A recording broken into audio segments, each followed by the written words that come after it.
How's it going, everybody? This is Shady of Shady Horror back with another watch and review.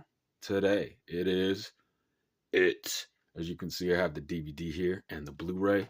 I went ahead and watched the Blu ray. Let's go ahead and get into the synopsis. Stephen King's horror masterpiece comes to life for a new generation. In Derry, Maine, seven young friends unite against a terrifying supernatural creature that has been haunting their small town for centuries, calling itself Pennywise, the dancing clown.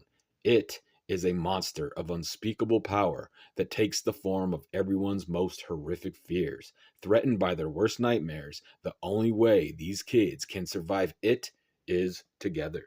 I went ahead and watched all these special features too, or the majority of them. I watched some of the deleted scenes, not all of those. But yeah, there's actually a cool one where Georgie gets his boat back right away and then he takes off. Pennywise is just like, oh shit. But it has this one here. Pennywise lives, discover how Bill Skarsgård prepared to portray the primordial creature known as Pennywise, the dancing clown. It has this one here, the Losers Club, which is, I'll just kind of read this too, I guess. Get an up close and personal with the teenage stars of it as they bond together during the film's production. It shows how they like really became friends and everything. And then you have this Author of Fear, which is another cool special feature. Stephen King reveals the roots of his best-selling novel, The Nature of Childhood Fear, and how he created his most famous monster, Pennywise. So, getting into this, as I said, I liked all those special features on this too. This is it. It is from the year 2017. It has a runtime of 135 minutes. It is rated R, and it is put out by Warner Brothers Entertainment. Since I watched the original TV miniseries not long ago, I figured why not rewatch and review the remake. I really like this version as well. Bill Skarsgård does his own interpretation of Pennywise, and he's great at it. He uses a higher voice, a crazy eye, which, by the way, is not an effect. Bill Skarsgård can actually make that happen with his eye. It's pretty crazy, pretty cool. And then in the special features, it delves into how he does this thing with his lip too. And then it even talks about how he's always like drooling and shit too. Because remember, this is like an entity and he's hungry to eat the fear and stuff. So it's kind of cool how we played this. And it explains in the special features why he played it this way. And it's pretty freaking creepy. This works for me also as a remake because the original was a made for TV miniseries. So they can do more with this. It's R rated, more blood, more gore, and it does a really good job of capturing the atmosphere. And this, like the original, has a great cast, very well acted, and awesomely directed. It looks damn good on Blu ray.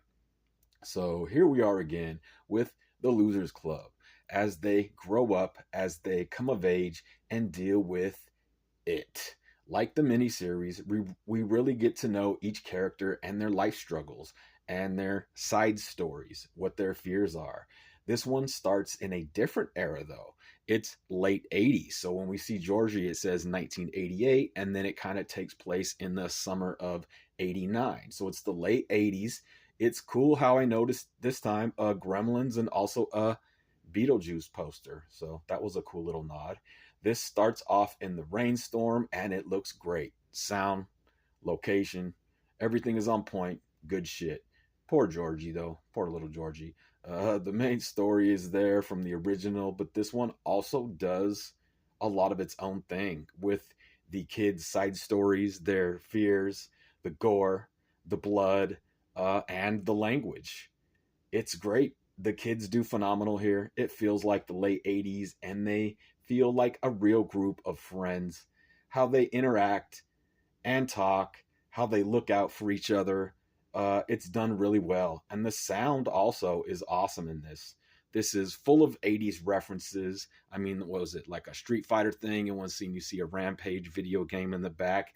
And it even has, like, when they go to the theater, it is playing Nightmare on Elm Street Part 5, which came out in 89, which is also pretty freaking awesome.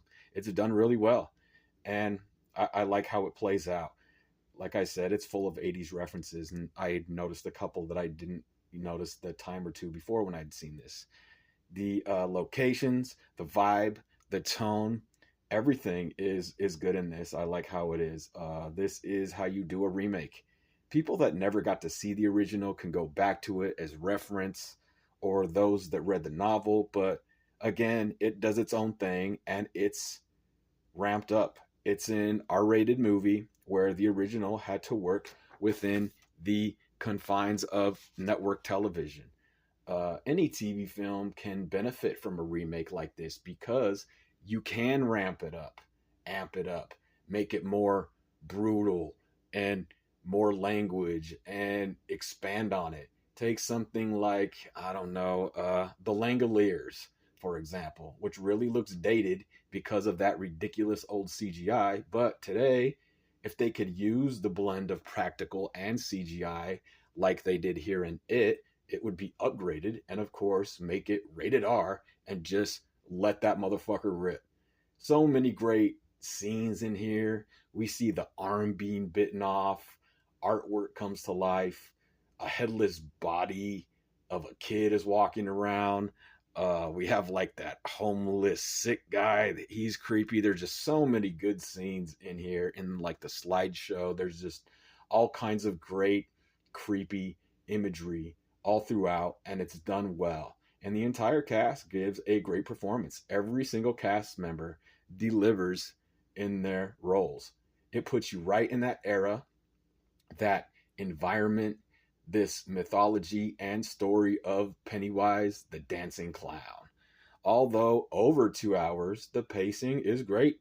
There's always something happening or leading to the next scene or the next encounter with Pennywise.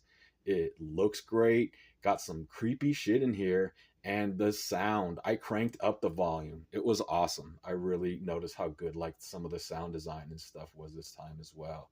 So many creepy and dark images.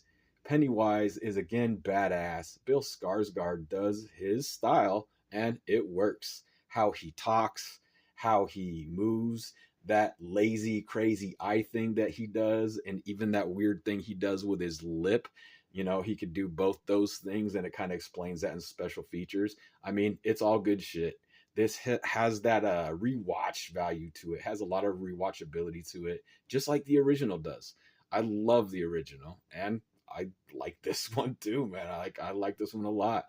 Great cast, well directed, imagery is on point, and it is a different era. This one being in the late 80s. A lot of 80s shit in the background and references to plenty 80s nostalgia, and Pennywise ain't the only creep in this movie. A lot of implied things and crazy life situations going on here, and all these kids in this cast do a great job. It kind of reminds me of how I grew up. It's really well done, and I saw the remake of King's The Boogeyman in the theater, and I liked that last year. I went and saw that. The original being a short story, but this, how this was done, is phenomenal. This is how you do a remake to me. I love the original miniseries of It. If you haven't seen my thoughts on that, that was the last video I posted. Go ahead and check that out. I love it. It's one of my childhood favorites. Definitely like my favorite TV miniseries of all time. And I think I may even relate to this one a little bit more because of the era, because of the late 80s. Silence is also used well in here as well, like the quiet points that lead up to, a louder thing or a scare or whatever. So the silence is even used good in this. There are some good scenes and eerie moments all throughout this movie. The original miniseries and this I could talk about for hours. Great stuff. This has been Shady, everybody, of Shady Horror. And if you haven't figured yet, within the next few days, I'm going to try to go ahead and watch It Chapter 2. So, if anybody wants to watch this, I'd like to hear your thoughts on this too, on the original and on the Chapter 2. So I will see you guys probably here in a few days with It Chapter 2. And I thoroughly enjoyed this. Love this movie. I love the miniseries. Just awesome shit. Classics, in my opinion. This one's right up there. Like, it's dope. This was It.